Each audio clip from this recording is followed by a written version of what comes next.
কঠিন হয়ে যায়।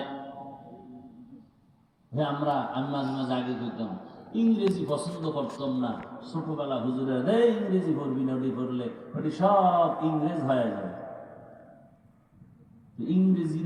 ইংরেজরা চিন্তা করলো না, ওরা যখন পড়তেই চায় না, ওকে ইংরেজি ভিতরে খাওয়ায় দেয়। বিস্কুটের মধ্যে ইংরেজি লেখা, এইবার দিয়ে সবাই বয়ে বয়ে চায়ের লগে ভিজে ভিজে ইংরেজি খায়।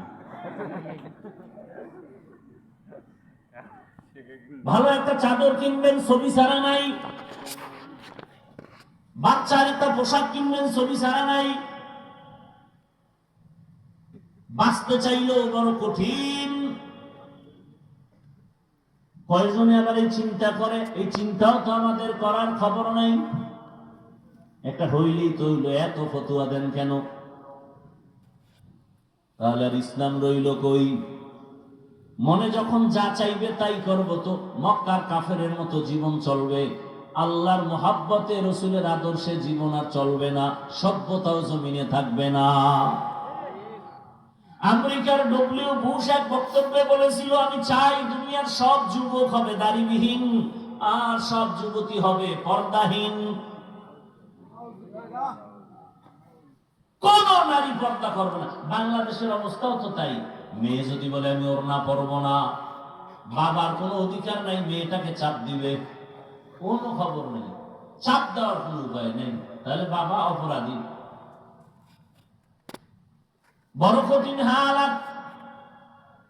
আর আমার বোনেরা তো এখন আর ওড়না পরা লাগে না। ওড়না রাখে ঠিক, তবে ফ্যাশন হিসাবে গলার মাফলা বানায় রাখে, ওটার মাথায় পরে না। ঠিক নেই? শহরে বাজারে দেখো নারীদের ঢল, পর্দাবিহীন তারা করে ঝলমল, অন্যকে তার দিকে আশেক বানায়, অন্যকে তার দিকে আশেক বানায়। দেশটা আজি ধ্বংস নারীর বেপরদায়, সবার মুখে কি আওয়াজ হ্যায় হ্যায় হায়।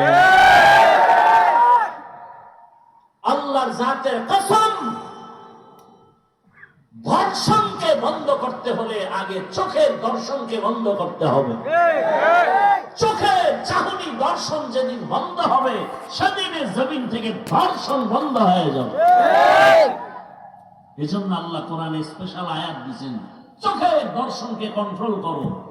কুলিল মুমিনিনা ইয়াগুদ্দু মিন আবসারিহিম, ও মুমিন নারী পুরুষ, নজরের নিম্নগামী করো, হেফাজত করো, হেফাজত করো নজরে। মুমিন বললেই তো নারীও ভেতরে পুরুষও আছে, কিন্তু আলাদা আবার নারীদেরকে আল্লাহ বলতেছেন অকুল্লিল মুমিনাতি ইয়াগুযুনা মিন আবসারিহিন্না, ও নারীরা বেগানার থেকে নিজের নজর নিম্নগামী করে রাখো, বেগানার থেকে নজর নিচে রাখো। বেগানাকে সালাম দেওয়া পর্যন্ত জায়েজ নাই।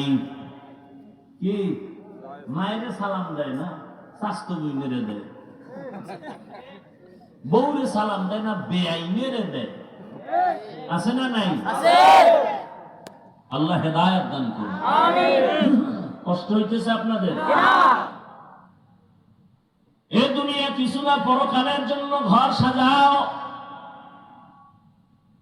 একজনে বিল্ডিং বানাইছে, গরম আর গরম, এসি লাগাইছে, দামি এসি, গরম সহ্য করা যায় না।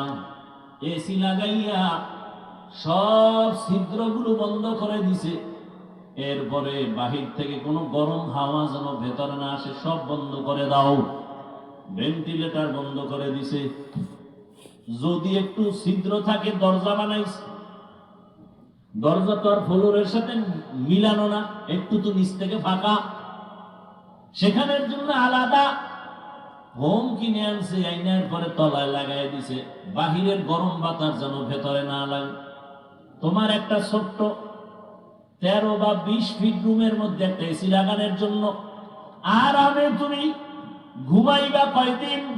তোমার হায়াতের 1 মাসে তুমি প্রতিদিন ঘুমাও না, সফরে সফরে দৌড়াও।